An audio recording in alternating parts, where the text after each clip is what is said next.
Alfred Pareto was an Italian polymath, civil engineer, sociologist, economist, political scientist, and philosopher who died 100 years ago. He was the first to observe and make known that 80% of the effects in all things originate from around 20% of the causes. This principle is now known by everyone under the names of the Pareto law, or the 20/80th rule. And this principle holds true for countless situations. Here's just one example, among thousands, which shows that 80% of a hospital's medication errors are due to a very small number of causes. The beauty of Pareto's law is that we can act on a small number of causes and remedy a large number of problems. Of course, salespeople were quick to seize on this law and turn it to their advantage. They replaced causes with efforts, and effects with results. It made sense. But the problem is that some people draw the wrong and dangerous conclusion. They believe that they found the secret to success by achieving more with less efforts. Take a look at this list of sales to a company's 100 customers.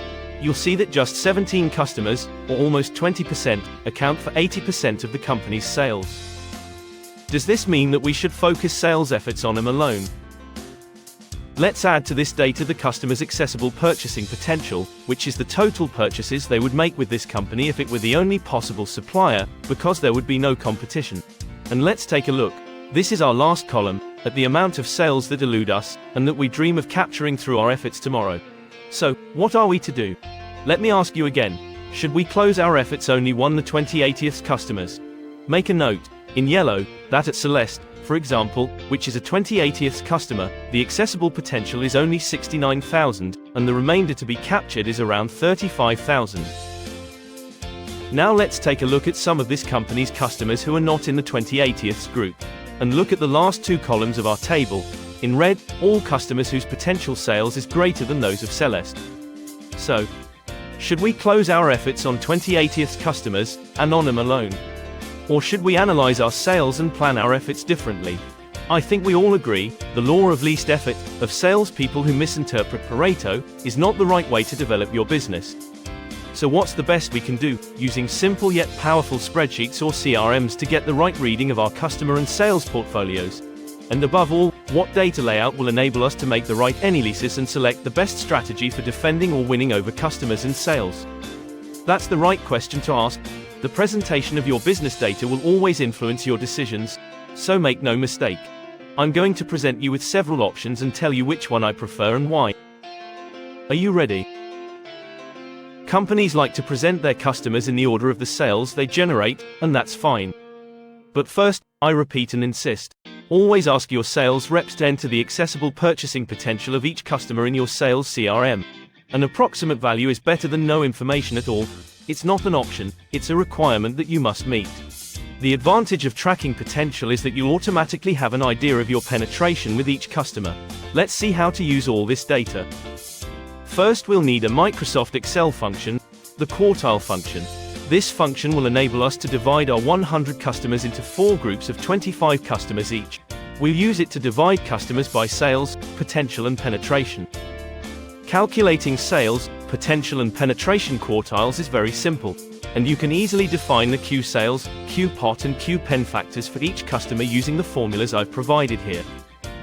A small pivot table on the Q sales and Q pot factors gives us this. It's interesting, but I don't like this presentation for 2 reasons. If I click on the yellow cell containing the figure of 20 customers, Excel will display these 20 customers in a new tab.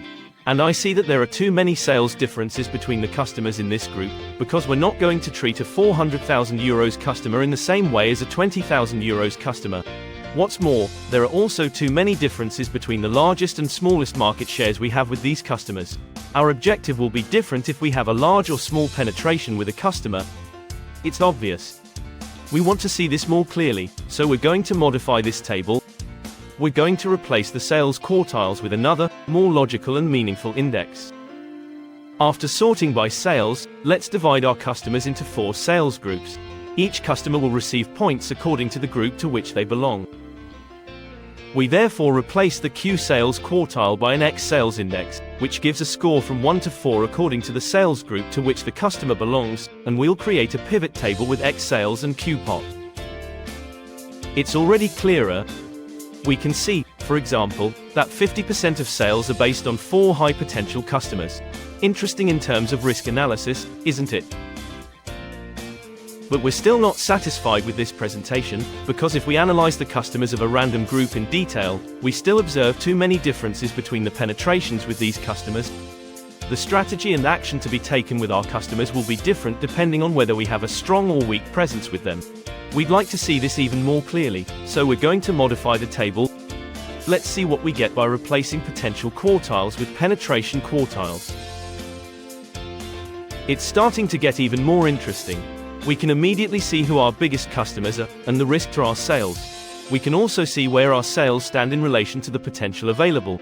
We can start to strategize, and think about the effort we need to put into each group of customers to secure them, or gain penetration.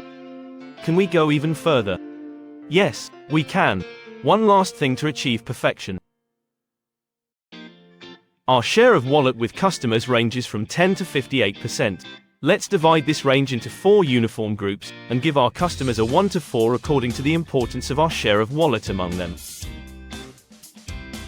We've just replaced the Q-pen quartiles with a new index, X-pen, and here's what it does for our pivot table. Not bad, huh?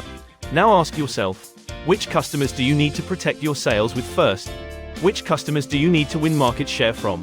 What will your strategy be tomorrow? Defensive or offensive? I am sure you can now make the right decision without hesitation.